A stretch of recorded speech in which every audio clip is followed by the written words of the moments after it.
This is Suzanne Wagner. Thank you so much for joining me. We are doing the numerology and the astrology for 10/27/2020. If you add all those numbers together, you get the number 14. And if you add the 1 and the 4 together, you get the number 5. The number 5 is an earth energy year. It's related to the physical body. It's related to your health. And so here we are. We're going towards Halloween. We're going towards the dark days, the times of celebrations for death and the coming of winter. And at this time of the year, the earth pulls its leaves and its grasses back into the earth where they can rest and reconnect with the vital life force that is our Mother Earth. Too often we use and abuse this beautiful planet. What can you do right now to assist in supporting this fabulous world that has given us life? I personally donate to an organization that plants trees all around the world. So much is being destroyed by man's greed and insensitivity. I find that you have to do something consistent to give back. Take the initiative and make a decision to do something today. Find an organization that touches your heart and in a deeply personal way, and then do something small each month to help. You will be amazed at over time the tremendous shifts that can happen. And at the same time, remember to not use toxic substances for your garden and yard. All the insects are essential also. When humanity recognizes the consciousness that is given to all life and honors that gift as it was intended, then we can create a world of even greater magic, majesty, and wonder. The astrology today.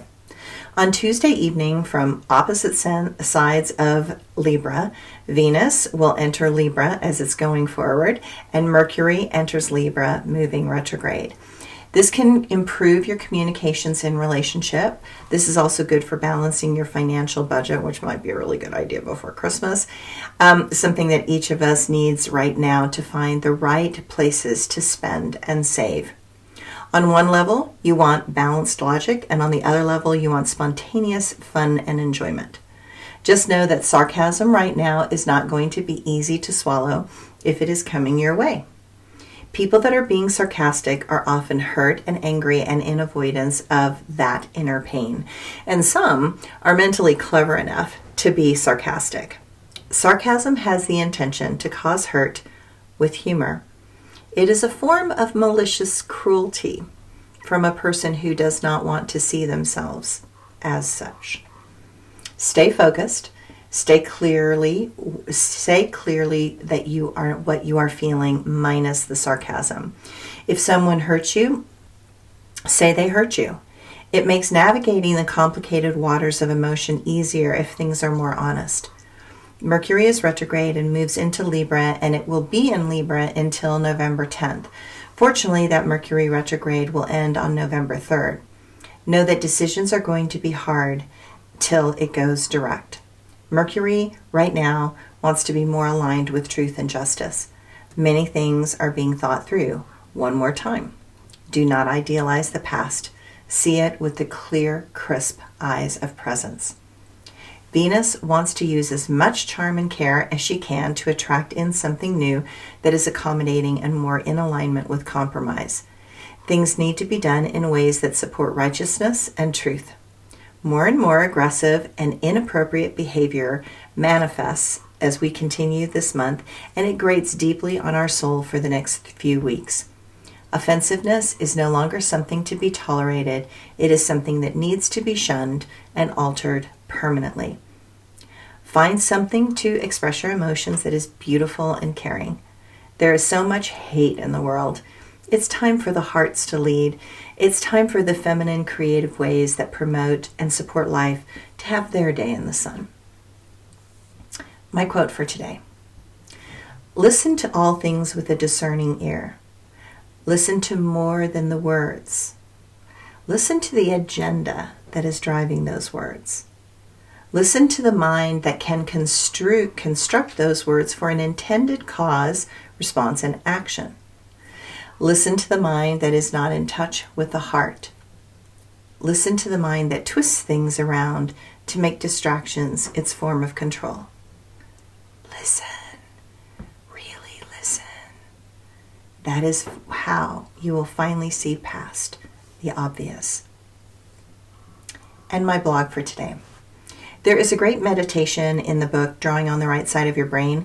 I'm pretty sure that's the right book. I mean, having read it over 30 plus years ago, I could be wrong, but in the book, there is a meditation that you stand in the center of your mind. You close your eyes and you're inside your corpus callosum, which is the connection between your right and your left hemisphere. And you walk to the left side and see a door, and you knock on that door and it opens, and there's like a scientist type of figure standing there. And inside there's words and numbers that are flying around. And you ask that scientist to come with you to the other side. Together, you go to the other side, and this door is ornate with colors and texture and glass. And you knock on this door, and an artist opens the door. And inside that door are colors and music and creative ideas and dreams. And you ask the scientist and the artist to change sides. And then you watch as the pulses of light connect right and left sides of your brain. And those pulses move faster and faster and faster until it's like a highway of information pulsing back and forth. I love this meditation, and I did it frequently in my 20s, and I believed it helped me create a stronger connection between my conscious mind and my non-conscious dream mind.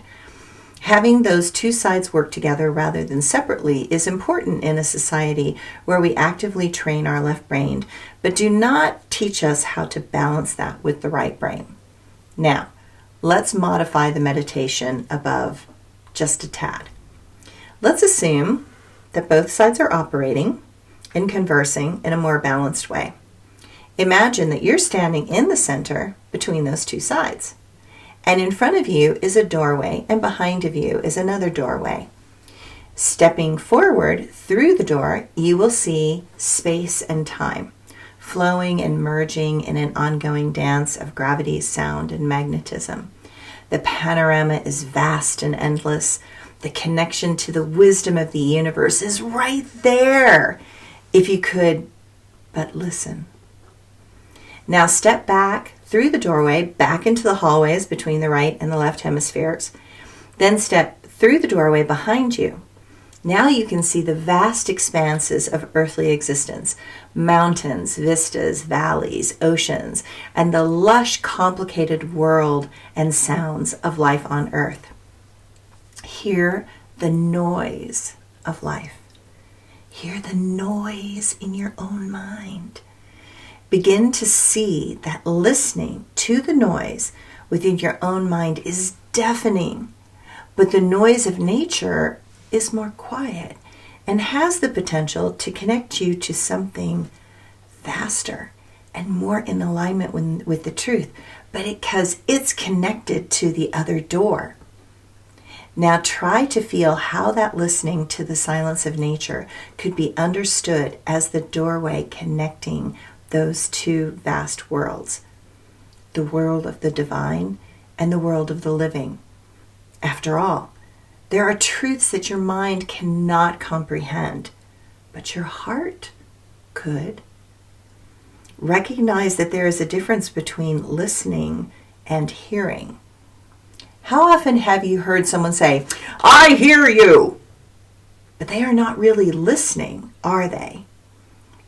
Listening is an active, deliberate activity that requires you to be fully present. You can hear someone and not really be fully with them. Anyone can hear a loud sound without any effort or intention, but you have to really listen to decide what that sound actually is. It is an exercise in mindfulness to listen in a way that brings a greater awareness. When you mindfully listen, you discover what someone is really trying to say. You will hear the feelings that are hidden behind the surface ego and facade.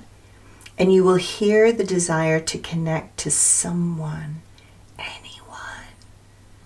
And you will discover something about yourself that you previously did not know. Listening requires you to not wander off in thought. Mindful listening requires you to be fully embodied in the moment. When you mindfully listen, you can feel a physical impact from what you hear. Your body responds to what is below the words. Sensations arise in response to an energetic exchange. When you listen this way, you can discover things that have been hidden from view and locked away. Your mindful listening enabled them to be released. Listening enabled them to be released. In Buddhism, there is something called the twilight language. It is the whisperings that are overlooked by the demands of the ego and the mind. There is a famous phrase that I do not know the author, but it says, "We have 2 ears and 1 mouth, so we can listen more than we speak."